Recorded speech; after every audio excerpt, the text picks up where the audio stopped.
How's it going, everyone? Welcome back to today's video. Today we're going to be talking about the photo booth, how to take photos, how to do it efficiently, how to do it fast. I'm going to show you guys around. Let's get started. First things first, this is my photo booth. I built it myself. I don't have a video on how I built it, but basically 2x4s, and then this right here is actually called melamine. So up close you can see it's got scratches, it's got dirt. I clean it probably every time I take photos, but when you take the photos with the proper camera settings and with all the proper lighting, you actually can't see all the blemishes in the melamine. These are my lights. It's kind of like a 5 bulb system, just studio lights basically. So these 4 are the same, and they have the 5 bulbs. I actually bought these when I first started just to have something, these 2 outside ones. And those are just, I think they have 1 bulb. And so I didn't want to throw them away, so I just added them up in the corners. You don't need 4 to start. I recommend, I like the 4 that I have, plus the 2 on the outside. Those are just a bonus. But you don't need 4, just kind of start with what you got. And then what I'm using to take photos is actually this Canon DSLR. It's a T5, it's a Rebel T5. I like it better than using an iPhone, just because iPhone, it's gonna get you a good start, but it's not gonna get you what you need to face the competition. So I recommend doing a T5, and then or any kind of DSLR actually, but then it just keeps you, it keeps your phone free from anything, and then you don't get distracted. This is what we're taking photos of today, what I'm gonna show you. So we got some smaller items, some medium, and then some larger items here. I have even bigger stuff that I take photos of, but we're not gonna do that today. I'll make a separate video on how to do large freight items. But this is basically it. I'll kind of show you what I do. And then right here, you can see, these are my inventory numbers. So this is what I use for every part. I have a SKU number, and then I'll actually add to this. So I'll add like the box location, maybe what side it's off of, stuff like that. I'll add it to this tag before I stick it on. And then over here, I actually keep a bunch of different bags. So these are really big for larger, you get the point. Bigger, smaller items, kind of want them bagged properly.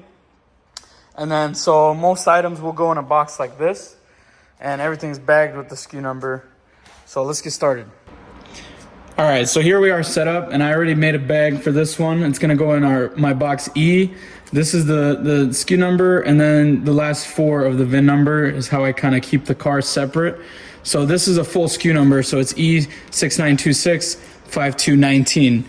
And then I'm just gonna set that aside, and I'll take a picture of it after I'm done. And then basically, I like to start with the object kind of at an angle, and then I'll show you what that looks like. And then you just keep spinning it. I like to do 4 of the front, and then 4 of the back, just to get, a good idea of what you're purchasing, so the buyer has no questions. And then I'll get in here, I'll get the plug, and then we'll do the part number as well. And then once I'm done with all that, I'm ready to take a picture of the SKU number. Take a picture of the SKU number. That's it. This one's done. Easy.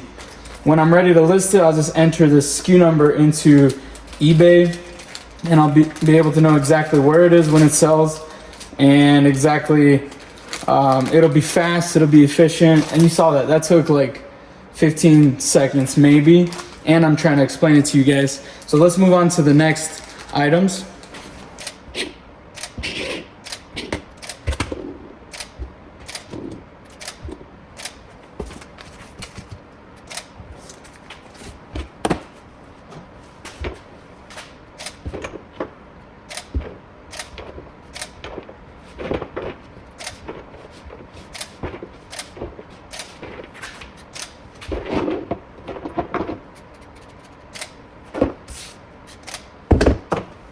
Just like that, it was super easy to take photos of the little items.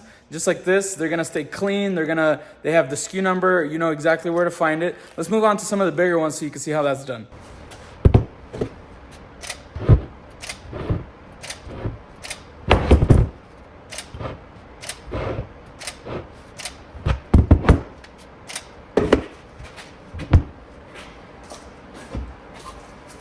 So this one I'm gonna take and I'm actually gonna wrap this.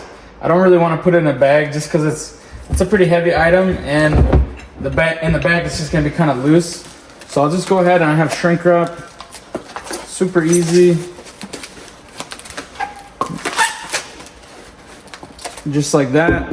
And then because my inventory tags, the labels are just stickers, I can go ahead and just stick it right to that. And then this one, I'll just add the, I'll just add the number right on there. This marker's kind of going bad. And then I'll know exactly where to find it, and I'll have the picture too.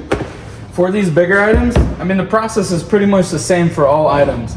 But I'll just kind of want to set it up. I like this angled look. Makes your pictures look professional. Again, you can do this all with an iPhone, but I'll try to find a photo of like when I used to take photos with an iPhone, or versus like what I'm taking them now. And there's a huge difference. And when somebody's selling the same item, and the photos kind of is what's gonna sell it. You know, I'm gonna be the one that clicks on a better photo, on a better looking part.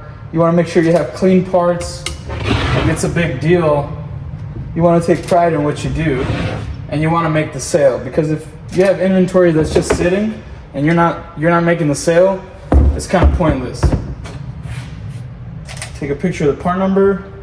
Nothing crazy. This one, I'll show you what I do for larger items like this.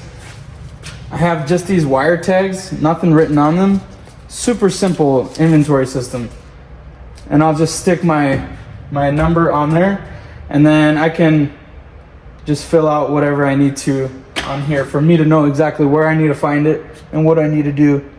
Just take a picture of that, and then I'll just stick it onto here. Just like that. Same goes for a part like this. This is a rear differential.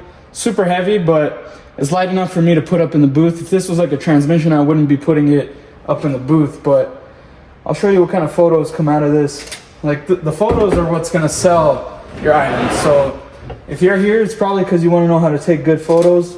This is what you need to do. It's this easy, but you know what? Sometimes people don't know. And if you don't know, it's not that easy. And so for a part like this, I might do it a little differently. I might not fully flip it over, but I'll just get like the underside. And then maybe I'll just get like an angle of the back. Make sure to get any and all numbers, stickers, labels, things like that. Just anything you see, anything you find. I'll probably take a picture of like the seals just so they can see that. And then not only that, but if the better photos you take, when an item gets returned, then you have photos to see if they damaged it, if they, you know, actually return the right item, if it's not like if it's your item even. And I think that's the difference between making money and not making money. You know, if people are returning items that aren't even yours and they're just trying to scam you, what's the point? So that's that. We'll do the same thing. I'll just stick a number on here. I won't even fill it out in this case just to save time. But we'll just stick it on here. I know exactly where to go, exactly where to find this part. And then for items like this that have fluids, like a transmission, rear diff, engines, I just have a tag that says no oil. Before I let you guys go, I just want to give you a few tips. I could do like 30 to 60 an hour if I don't have to clean the parts, and just depending on the size of the parts and even cleaning them, I'll easily knock out 30 an hour if they're just normal size parts. But that's cruising. And the way to do that is you got to lock in. Like, my biggest tip is put your phone down, put some headphones in, listen to some music, do something like that. That's another benefit to not having your phone as your main device to taking photos, is because you can put that thing down and you can get locked in and you can get going. If you want to know more about eBay, if you want to know more about taking photos or anything like that, inventory, just let me know. I've been selling on eBay for about 3 years now, so I have a little bit of experience under my belt. And I'm just out here just trying to help people. I'm trying to answer the questions that I had when I was first starting. So I have about 4,000 listings, just shy right now, but I'm growing fast and I'm growing steady, and it's been a journey, but here we are. So like, comment, subscribe. Just let me know what you think.